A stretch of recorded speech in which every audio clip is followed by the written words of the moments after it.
katapusan. Bahay namin unti-unting nilalamon, kabuhayan, pangarap, pati kinabukasan. Gusto mang umalis, saan pupunta? Gusto mang umahon, saan kukuha? Kapag walang pera, walang mapuntahan, mananatili na lang sa bahat kahirapan. Nalalapan namin ang inyong pangako noong kayo'y humihingi ng aming boto. Sabi nyo'y huhukain ang ilog para ang bahay tuluyan ng lumubog. Pero nasaan na ang mga pangako? Ilang taon na, bakit ganito? Ang mga harang na dapat ay nawala, ngunit ang bahay nandito pa. Kayong mga nakaupo, sana kayo'y tumayo, tumingin sa bayan, damhin ng sigaw nito. Makita nyo sana ang luha sa aming mata. Ang hirap maging Pilipino sa sariling bansa.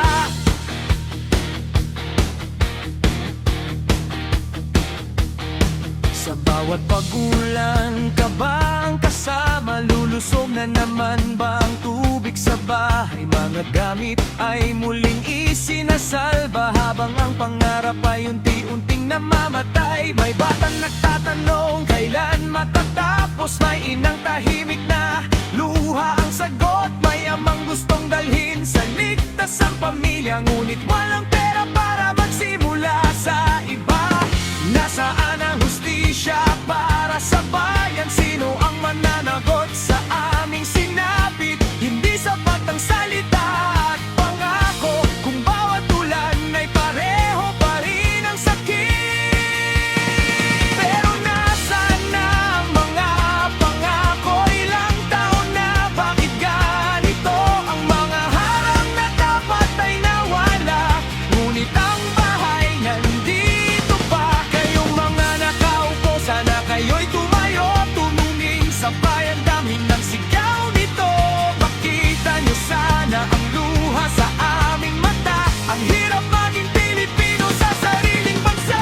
Hindi namin hinihindi ang kayamanan, hindi namin nais ang marangyang buhay. Gusto lang namin ng tahanang ligtas at kinabukasan. Hindi kailangang lumuha. Ang patak ng ulan ay hindi lang tubig, ito'y takot sa puso ng bawat pamilya. At ang luha ng taong bayan, hindi kayang tumbasan ng pangakong napako. Nasaan na ang mga pangako? Naririnig nyo ba ang sigaw ng tao? Bulacan ay pagod ng lumaban, pagod ng malunod sa kasinungalingan.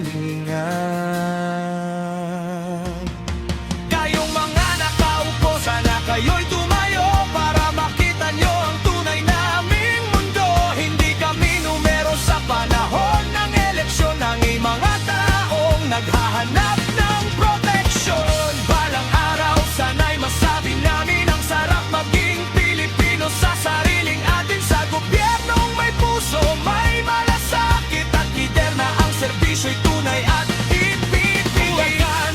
Bumangon ka, huwag mawala